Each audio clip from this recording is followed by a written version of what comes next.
Ah, Julien, Nivelles. Et cette beauté, regarde-moi ça. C'est une belle cathédrale. Ah non, non. Quoi? Une collégiale. Collégiale. Saint-Gertrude.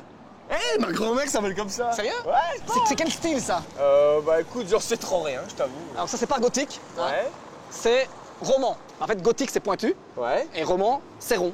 En parlant de rond, Ouais. moi par contre j'ai autre chose à te faire montrer de rond. Bouffé, je parie. Hein? Attends, je t'emmène pas pour rien nulle part. Hein. Ah, ça tombe bien, j'ai pas déjeuné.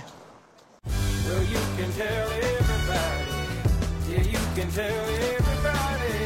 Go ahead and tell everybody. Attention! I'm the man, I'm the man, I'm the man. Well, you can tell everybody. I'm the man, I'm the man, I'm the man.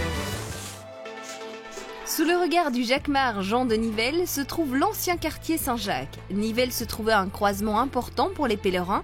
De nos jours, les pèlerins sont plutôt à la recherche de friandises plus mondaines que l'on peut goûter à l'ombre de Sainte-Gertrude. Ah, regarde. L'Union. Ça c'est quoi? Regarde ce que c'est. Tu vois ce petit logo là? Bistrot du terroir. Tu vas découvrir, bien sûr, des produits locaux de la région. Tu vois, une vraie tradition, quelque chose de bien quoi. Tu vois ouais. Et surtout quelque chose de rond. Comme je viens de te dire. Je ne t'en dis pas plus, il y a quelqu'un qui nous attend à l'intérieur. Vas-y, D'accord, ouais. je te laisse avancer. Vu que je te vois étaler le beurre, ça serait moi, je laisserai la motte. Hein. C'est peut-être une obligation. C'est une obligation et comme on dit à Nivelles, on n'a jamais strollé avec du bure. Hein. Ah, t'aimes comme le beurre, toi. Oui, beaucoup. Mais surtout sur la jotte. Je veux que tu devines les ingrédients qu'il y a dedans. On va voir si t'es fort. Du fromage. Bon, ça se sort un peu, hein. Ouais. Ah oui, si. Épinard. Non, pas épinard, bête. Oh. À Nivelles, la tarte à la jotte, c'est avec des bêtes et avec du fromage de Nivelles qu'on appelle de la boulette de Nivelles. C'est un fromage gras. On y rajoute aussi du persil, on y rajoute des oignons. Et tout ça, ça compose la macaillance. C'est ce qui est vert sur la tarte à la jotte. Ouais. Et d'où vient alors cette recette que vous avez conçue? Enfin, je sais pas si elle est conçue, vous avez trouvé C'est gras. ou... Alors on l'a trouvée, on l'a pas conçue, on appelle ça la recette de l'ange. La tarte à la jotte, on trouve les premières traces de la tarte à partir du XIIIe siècle. Ouais. Donc c'est ancestral à Nivelles. Vous la mettez en avant par rapport à des événements, vous avez une confrérie, je suppose, vu la tenue que tu as, c'est une confrérie. Une fois par mois, les confrères de la confrérie de la tarte à la jotte, nous sommes une quarantaine, se réunissent et font ce qu'on appelle un taste. Un taste, c'est goûter et donner des points à l'aveugle sur la tarte à la jotte. Bon, il y a pire dans la vie, quoi. Il y a pire dans la vie. Mais c'est très sérieux. Hein. Il faut savoir qu'une fois par an, par exemple, on organise la remise des labels de la tarte à la jotte. On remet des étoiles. Elle est bonne, la tradition. Plus elle est bonne, plus elle a d'étoiles en plus. What kind of man loves like this? Le magnifique parc Solvay est la prochaine halte de notre exploration du Brabant wallon. L'ancienne ferme du château de la Hulpe abrite le travail d'un artiste exceptionnel. Alors, bonjour, bienvenue à la Fondation Bonjour. Folon. Donc, je vous propose de découvrir ce musée tout à fait exceptionnel. Nous sommes dans la première salle, entourée de livres muets. Et dans mon dos, le livre que nous allons parcourir ensemble, des œuvres de cet artiste. Folon, je pense que vous ne connaissez pas bien. Non, on est un peu trop jeune. Hein. À moins qu'il ait fait des livres de cuisine, mais j'ai un doute. On va chercher ensemble. Ok. Allez, cherchons. Allons-y. Ah oui. Ah oui, c'est... Voilà, Ah, c'est c'est une belle génial. mise en abîme. Et au-dessus... Ah, Et au-dessus, et au-dessus aussi. et à droite. On peut peut-être Asseyez-vous. s'asseoir et parler quelques instants justement de l'artiste. Donc, vous voyez ici ce mur d'affiches. La plupart défendent des causes, donc comme UNICEF, les droits de l'enfant, Greenpeace, contre la peine de mort. Mais c'est vrai que maintenant, en fait, je reconnais un peu le style. Hein.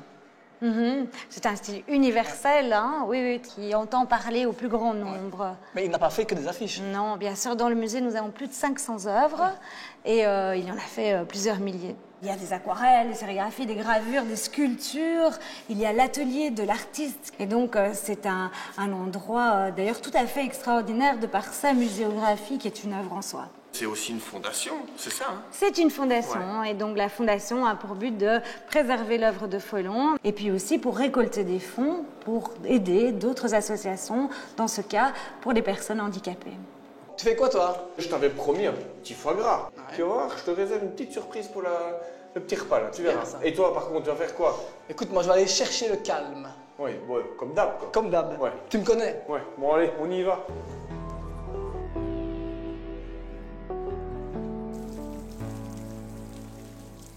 En route pour un petit village wallon que beaucoup de Belges connaissent seulement de nom.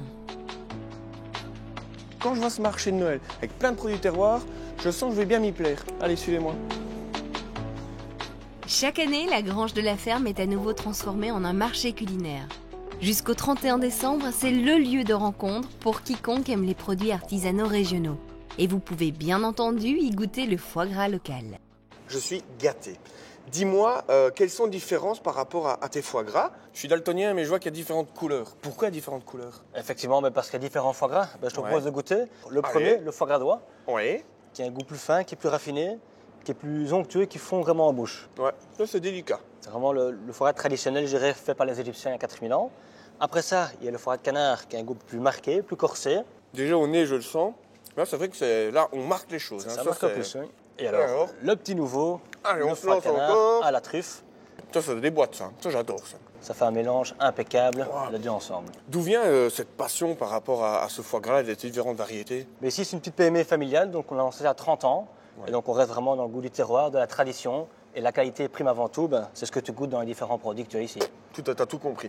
Écoute, j'ai une petite idée de recette avec celui aux truffes, avec la pomme de terre. Je pense que l'association va être terrible.